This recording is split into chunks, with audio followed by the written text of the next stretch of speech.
프리미엄 핏까지 붙어졌었는데, 야, 아쉽게도 안녕하세요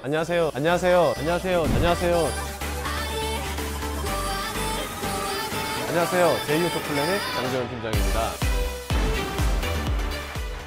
안녕하세요, 제이오토플랜의 장재원 팀장입니다. 자, 오늘 제가 여러분들한테 리뷰할 차량 바로 제 우측에 있는 모델인데요, 기아의 K8 가솔린 모델이 되겠습니다.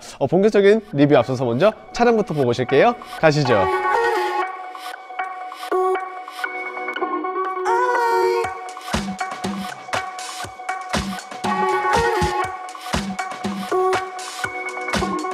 자, 오늘의 차량 앞서 말씀드린 것처럼 기아의 K8 하이브리드는 아니고요, 가솔린 차량으로 준비를 했습니다. 등급 같은 경우에는 총 4가지가 있죠. 노블레스 라이트, 그리고 노블레스와 시그니처 블랙, 이렇게 총 4가지가 있는 가운데 오늘은 중간 등급 정도라고 할 수 있는 노블레스 등급을 가지고 왔는데, 솔직히 K8 과거 굉장히 인기가 많았었습니다. 얼마나 많았었냐라고 물어보신다라고 하면은 한때 물량 자체를 구하기가 너무나도 어려웠기 때문에 프리미엄 핏까지 붙어졌었는데, 야, 아쉽게도 엔진 오일 증가, 이게 굉장히 문제가 많았었죠. 그렇기 때문에 절정기를 딱 찍자마자 바로 추락을 했는데, 요즘에 나온 K8은 과연 어떻게 달라졌는지 장 팀장이 오늘 직접 한번 리뷰 시작해 볼게요. 가시죠.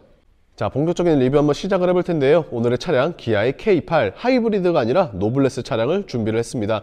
등급은 노블레스라고 했고요. 옵션 같은 경우에는 3가지가 들어가 있습니다. 드라이브 와이즈, 스마트 커넥트, 그리고 마지막은 헤드업 디스플레이, 이렇게 3가지가 들어갔는데, 실질적인 차량 가격은 약 4,300만 원을 가지고 있다라고 말씀을 드릴 수 있으며, 컬러 같은 경우에는 외장은 블랙, 그리고 실내는 베이지 색상을 담당을 하고 있습니다.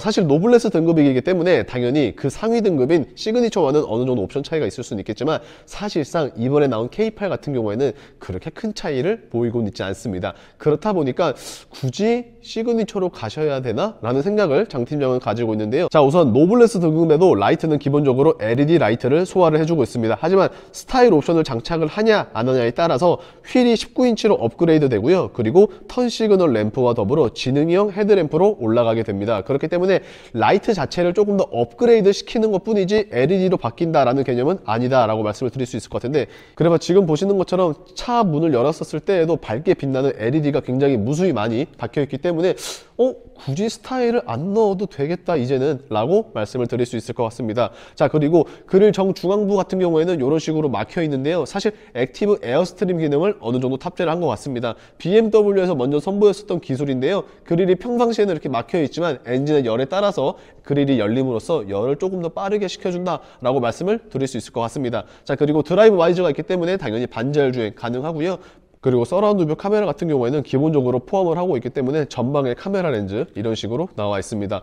사실 시그니처 블랙이라고 했었으면은 블랙 하이글로시가 굉장히 많이 들어갔었겠지만, 시그니처 블랙이 아닌 시그니처라든지 노블레스나 노블레스 라이트 같은 경우에는 이렇게 크롬 라인들이 굉장히 많이 묻어져 있기 때문에 딱 봤었을 때 고급스러움도 어느 정도 보여주고 있지 않나 라고 생각이 되면서 측면 바로 한번 넘어가 볼게요. 측면입니다. 사실 K8 풀 체인지가 아니라 페이스리프트가 되었기 때문에 그냥 디자인만 많이 변경이 되었을 것이다 라고 예상을 했다면 전혀 오산입니다. 왜 그러냐면은 전장 길이도 굉장히 늘어났는데요, 무려 5050mm를 자랑을 해주고 있습니다. 참고로 BMW의 5 시리즈가 5060mm의 전장 길이를 가지고 있고, 그 다음으로 긴 전장을 가진 차량이 바로 이 K8이 되지 않나 라고 말씀을 드릴 수가 있는데, 이 클래스라든지 아니면 그랜저 그리고 G80보다도 훨씬 더 긴 전장 길이를 갖고 있기 때문에 차량 자체가 이제는 준대형을 넘어서 대형 세단임을 분명히 알려주고 있는 것 같다 보입니다.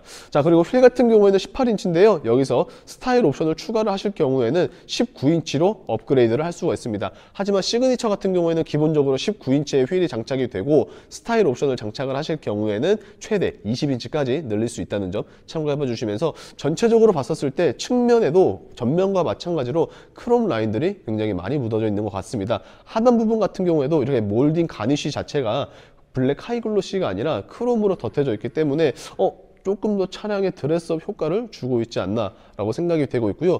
윈도우 몰딩 같은 경우에도 지금 보시는 것처럼 B필러는 블랙 하이글로시인데 B필러만 블랙 하이글로시로 들어가는 것은 아니고요, 이 상단부의 몰딩 같은 경우에도 마찬가지로 블랙 하이글로시로 들어가고 있으며, 하단 부분 같은 경우에는 그냥 검정색으로 이런 식으로 칠해져 있습니다. 그리고 과거 K8 나왔었을 때 처음으로 도입되었었던 그런 몰딩 디자인, 이번에도 마찬가지로 C필러 뒤쪽으로 이런 식으로 가니쉬가 들어가 있는데요, 조금은 어색한 것 같습니다. 왜 들어가냐면은 딱 여기까지는 블랙 하이글로시인데 이 뒤부터는 크롬 라인으로 들어가는 게 약간의 이질감이 느껴지지 않나 라고 생각이 되고 있고요. 자, 그리고 지금 보시는 것처럼 해당 차량 같은 경우에는 스마트 커넥트를 가지고 있습니다. 보통 일반적인 기아 자동차에서 스마트 커넥트라고 하면은 컴포트 액세스를 뜻하겠지만, 이번 K8의 스마트 커넥트 같은 경우에는 기본적으로 컴포트 액세스를 소화를 하고 있고요.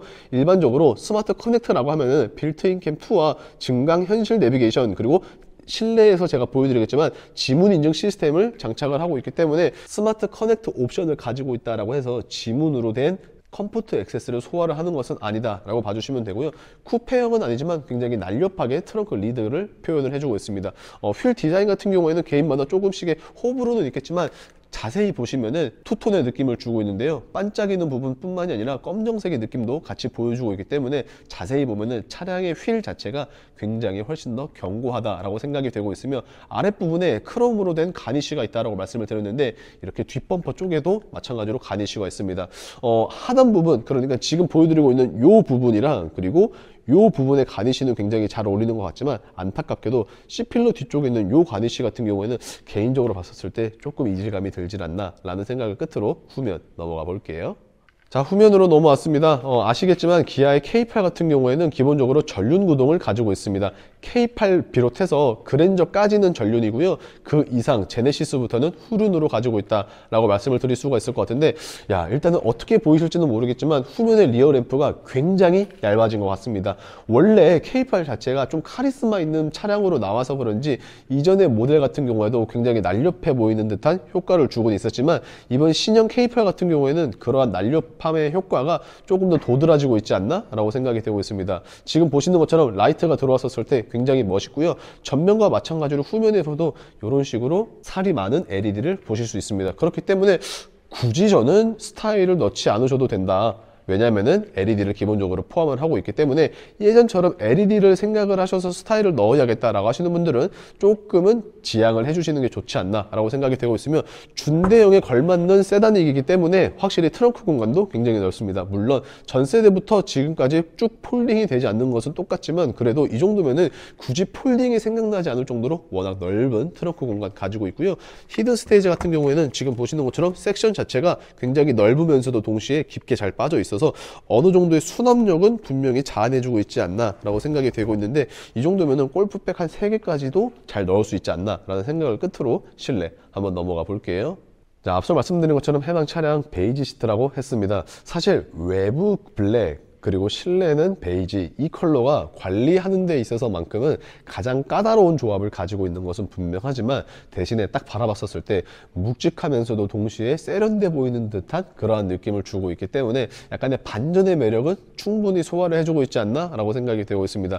좌측 같은 경우에는 뭐 크게 나무랄 것은 없는 것 같은데요. 기본적으로 메모리 시트 2가지를 지원을 해주고 있으며, 윈도우 몰딩 같은 경우에는 끝부분만 알루미늄으로 처리가 되어 있다는 것은 살짝은 아쉽지 않나 라고 생각이 되고 있습니다. 자, 그리고 핸들 또한 투톤으로 들어가고 있는데, 이렇게 겉부분 같은 경우에는 검정색, 그리고 안쪽 부분 같은 경우에는 베이지 컬러를 가지고 있기 때문에 때도 잘 안 탈 것 같고 분위기도 훨씬 더 잘 살려내주고 있지 않나 라고 생각이 되고 있습니다. 자, 그리고 이 차량 같은 경우에는 지금 보시는 것처럼 커브드 디스플레이가 소화를 해주고 있습니다. 지금 보시는 것처럼 디스플레이와 더불어 계기판 자체의 사이즈도 굉장히 크지만 둘이 하나로 이어져 있음에도 불구하고 커브드의 느낌까지 좋기 때문에 굉장히 멋스럽게 잘 소화를 해내주고 있다라고 생각이 되고 있으며, 지금 보시는 것처럼 무선 충전 패드를 2칸씩이나 지원을 해주고 있습니다. 전체적인 느낌을 먼저 한번 보시게 되면은 이런 식으로 준비가 되어 있는 기아의 K8인데요. 이야, 너무 멋있지 않나요? 사실 기존 세대보다 조금 더 영스러워진 게 바로 이 실내인 것 같은데요. 그리고 K8이 처음 나왔었을 때 선보였었던 이 원패널의 디스플레이, 이제는 다들 익숙하지만 이 원패널의 시초는 바로 이 K8 모델이 되었다라고 할 수 있습니다. 엔터테인먼트라든지 아니면 이런 식으로 공조기 시스템을 바꿔나갈 수 있는데, 화면이 그렇게 크지가 않기 때문에 좀 실내 자체가 지저분해 보이는 느낌을 막아내주고 있는 것 같고요. 시트 같은 경우에는 안타깝게도 나파 가죽은 아닙니다. 나파 가죽은 아니지만 그래도 천연 가죽으로 들어가 있어서 이 정도면은 뭐 나쁘지는 않다라고 생각이 되고 있는데, 후면 바로 한번 넘어가 볼게요. 확실히 전장 길이를 5050mm를 소화를 해주고 있고 거기에 전륜 구동을 가지고 있어서 그럴까요? 실내 공간이 굉장히 넓습니다. 이건 뭐 거의 의전용으로 사용을 하셔도 전혀 문제가 되지 않을 정도로 레그룸이 정말 미쳤다라는 말밖에 나오지 않는 것 같습니다. 레그룸과 못지않을 정도로 헤드룸 또한 굉장히 넓게 잘 표현이 되고 있기 때문에 사실 패밀리카로도 전혀 문제가 없습니다.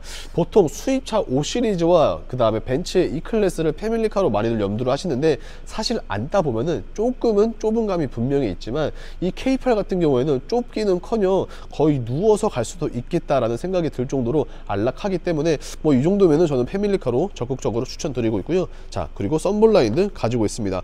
뭐 E클래스 2,300만 가더라도 이제는 취득원가를 기준으로 봤었을 때 거의 1억에 달하는 차량값을 자랑을 하고 있음에도 불구하고 이 썬블라인드가 없는 경우가 많은데 K8 같은 경우에는 별다른 옵션이 아니라 이렇게 기본 옵션 자체적으로 썬블라인드를 장착을 해주고 있습니다. 물론 안타깝게도 썬블라인드는 있지만 썬루프는 추가 옵션을 해야 하기 때문에 따로 장착이 되지 않는다는 점, 그리고 지금 보시는 것처럼 에어컨 공조기의 범위는 2존이라서 따로 있지는 않지만 하단 부분에 C타입 단자 2개를 꽂을 수가 있고요. 그리고 지금 보시는 것처럼 열선 시트 지원을 해주고 있습니다. 1열과 마찬가지로 총 3단계로 조절할 수 있는 열선 시트가 깔려 있기 때문에 겨울철에도 따뜻하게 앉아서 가실 수 있다라는 말씀을 끝으로 오늘 최종 리뷰 한번 해볼게요. 자, 지금까지 기아의 K8 가솔린 모델이었습니다. 앞서 말씀드린 것처럼 과거 이번 세대 전에 페이스리프트 되기 전 모델 같은 경우에는 엄청난 인기를 가지고 있었지만 아쉽게도 엔진오일 증가 이슈로 인해서 판매량이 거의 바닥을 치는 수준으로 떨어졌었지만 이번에 나온 K8 같은 경우에는 그러한 단점이라든지 문제점들이 모두 다 고쳐졌기 때문에 굉장히 많은 인기를 가지고 있지 않나라고 생각이 되고 있습니다. 과거에도 굉장히 날렵한 이미지를 가지고는 있었지만 이번에 나온 K8 자체만으로도 굉장히 멋있는 모습을 소화를 해주고 있기 때문에 아마 많은 분들께서 관심을 갖고 계시지 않나 라고 생각이 되고 있는데요. 저렴한 견적과 더불어 빠른 출고 원하신다라고 하시면은 보시는 화면 우측 상단에 있는 장팀장의 연락처로 연락 주시면 되겠고요. 자, 어떻게 오늘의 영상 조금이라도 마음에 드셨거나 도움이 되셨다 라고 하시면은 구독과 좋아요 그리고 알림 설정 부탁드리면서 인사드리겠습니다. 감사합니다.